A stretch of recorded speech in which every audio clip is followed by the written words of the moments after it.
What's up, balik lagi channel aku Lotus Ingetan dari anak kuliah. Dan sekarang gue udah hari kedua dari circuit breaker. Circuit breaker adalah kita sama sekali nggak bisa kontak, nggak bisa makan keluar karena makanan itu kita nggak boleh makan di rumah. Kebalik, nggak boleh makan di luar. Yap, begitu dia. Nggak ada yang spesial. Gue menghabiskan di kamar gue saja. Peralatan gue sudah lumayan komplit. Di sini ada speaker dan lain-lain, ada selimut yang nyaman.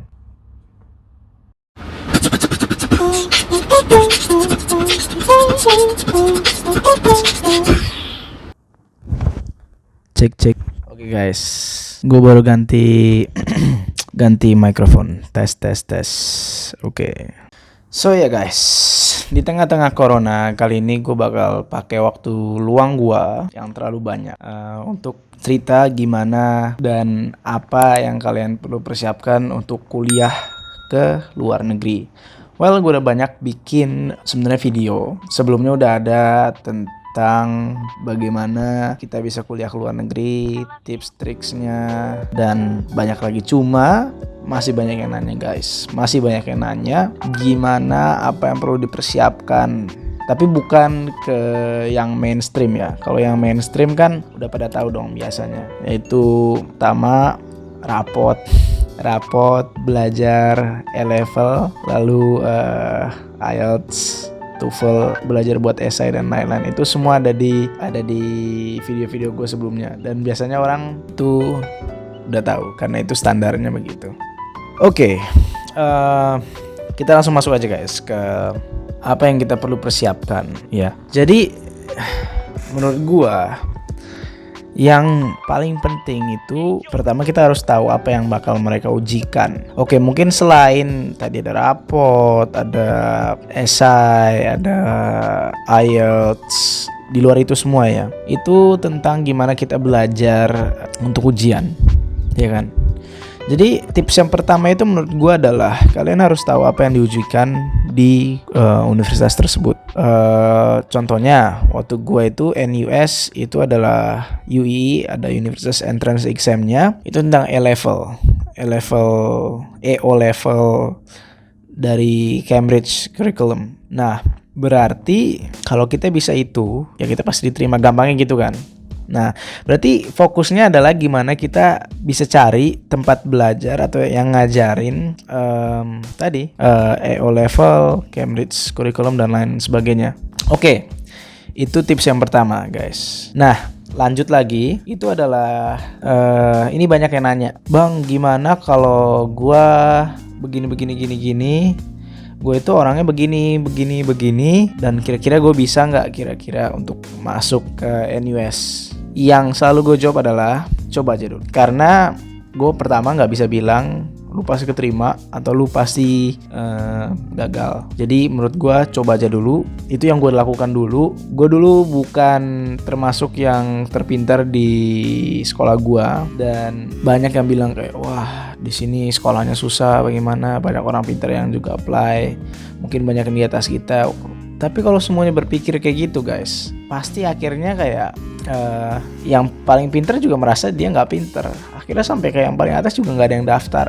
Dan akhirnya yang daftar itu adalah orang-orang yang mungkin biasa aja kayak gua, dan akhirnya keterima karena yang lebih pintar pada takut daftar. Jadi maksud gua adalah daftar aja, dan daftarnya jangan hanya satu, daftarnya kebanyak. Karena kan kita kayak waktu kita daftar kita nggak bisa bilang kayak wah pasti gua keterima, itu kan nggak. Kita harus siap juga untuk nggak keterima. Tapi kita daftar aja guys. Dan yang paling penting itu adalah sebenarnya terkadang NUS tuh pengen melihat, bukan hanya NUS, semua universitas di luar negeri itu mereka pengen tahu sebenarnya kita itu anak yang gimana sih, ya kan? Kita itu anak yang gimana sih?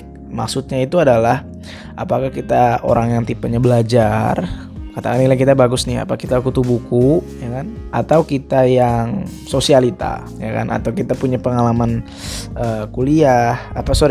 pengalaman gue agak ngantuk. Anyway, kita punya pengalaman berorganisasi, bisa punya leadership skill, Tapi kalau nilainya juga jadi jelek, karena itu yang nggak bagus juga guys. Tapi kalau nilainya katakanlah rata-rata ke atas dikit gitu kayak gua kan, gue pernah masuk organisasi ini, organisasi itu, pernah volunteer, pernah ikut lomba. Itu penting untuk dimasukin. So jadi itu dia guys, itu penting untuk dimasukin. Itu tips kedua. Jadi tips kedua adalah masuk aja dulu dan jangan lupa aktif di sekolah. Tunjukkan bahwa kalian tuh berbeda dari yang lain. Oh, ada lagi guys. Kita bisa tunjukkan kita berbeda dengan cara kita misalnya udah tahu jurusan apa yang kita mau ambil sejak kita masuk SMA. Wah, itu hebat banget kalau bisa kayak gini. Misalnya dari sejak kita kelas 2 gitu kan. Kelas 2 SMA deh, jangan kelas 1. Saya kelas 2 SMA kita memang udah betul-betul mau masuk kuliah ini. Kalau gue udah betul-betul mau masuk kuliah NUS dan gue udah tahu mau ambil jurusan apa, computer engineering gitu atau computer science misalnya apa. Dan maka dari itu lu bisa bilang, maka dari itu gue udah tahu panggilan hidup gue wes. Gue udah tahu panggilan hidup gue dan gue mau masuk itu sehingga gue masuk klub computing. Gue ikut lomba competitive programming. Gue ikut lomba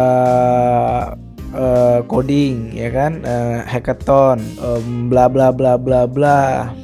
Dan gue udah mengasah kemampuan gue sehingga gue tahu di saat yang menentukan seperti sekarang gue udah siap. Dengan kata lain, lu bisa tailor atau merajut seluruh prestasi atau seluruh kegiatan yang lu lakukan di SMA untuk masuk ke jurusan ini gitu loh. Nah, itu bagus banget guys. Itu udah akan menjadi nilai plus dan akan menunjukkan kalian adalah orang yang penuh perhitungan dan perencanaan. Ya, tips yang ketiga guys. Angka 3. Nah, angka 3. Gaje banget. Anyway, tips yang ketiga itu menurut gua adalah rajin-rajin baca buku bahasa Inggris. Ya, ini yang banyak orang di Indonesia, SMA di Indonesia itu jarang punya. Maksud gue kurang jelas ngomongnya. Maksud gue adalah skill untuk esai bahasa Inggris, membuat esai bahasa Inggris, gimana kita bisa public speaking dalam bahasa Inggris, ya kan? Gimana kita bisa mengarang esai yang baik dan alurnya dengan benar, bagus, grammarnya juga bersih, paling penting di sini. Karena di Indonesia jarang sekali. Ini nggak akan langsung berkaitan dengan kalian keterima apa enggak. Ini akan berkaitan langsung dengan setelah kalian keterima. Dan ya, itu adalah tambahan yang bagus kalau kalian ingin persiapan untuk kuliah di luar negeri terutama. So ya, itu dia guys, tips dari gua. Semoga bermanfaat di tengah-tengah hiruk pikuk corona COVID-19. Menurut gue ini adalah waktu yang tepat untuk kita persiapan. Karena kita di rumah terus dan punya waktu kosong, jangan dipakai buat main game terus. Jangan kayak gue. Ya, gue contoh tidak baik. Anyway, lakukan yang terbaik. See you guys.